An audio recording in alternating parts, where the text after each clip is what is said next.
Artık gülebiliriz diyorum, başındayız.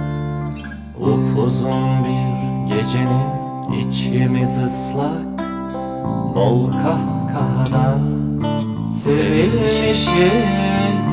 Yorgunluğumuz ondan, artık her kulak bir sokak kedisidir.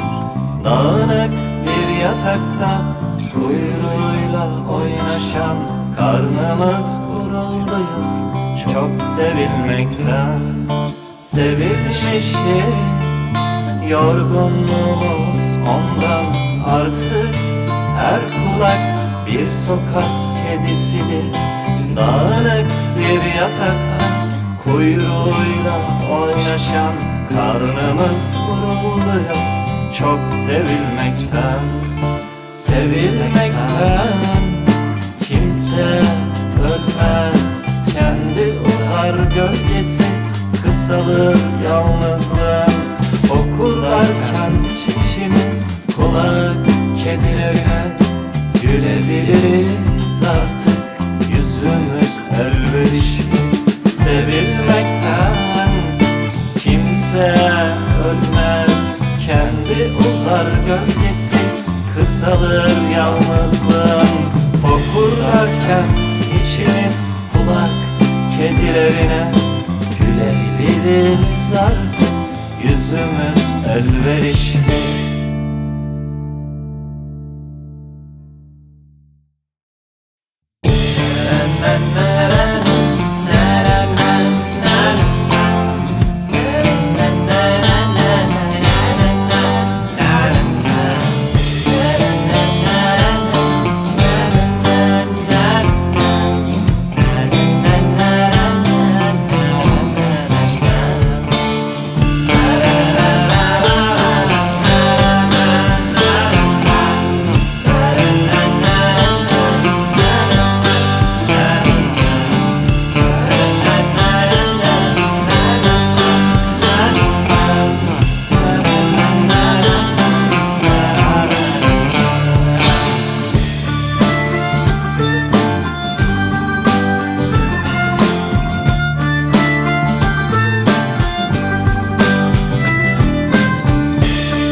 Bir uykunun ortasıyız, celladıyız.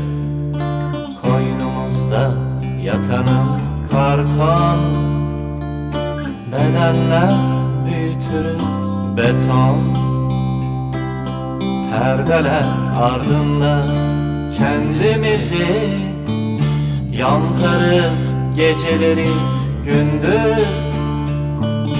Bilediğimiz sözcüklerle sevene kıymık olur yongamız, aşkımız. Şiirimiz tebeşirle sokak karalanmış tutanağıdır bu. Ömrümüzün şairler karbon kağıdıdır aşkın ve rüşvetin.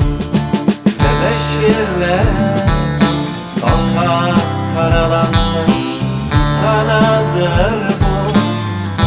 Ömrümüzün şairler karbon kağıdıdır aşkın ve rüşvetin.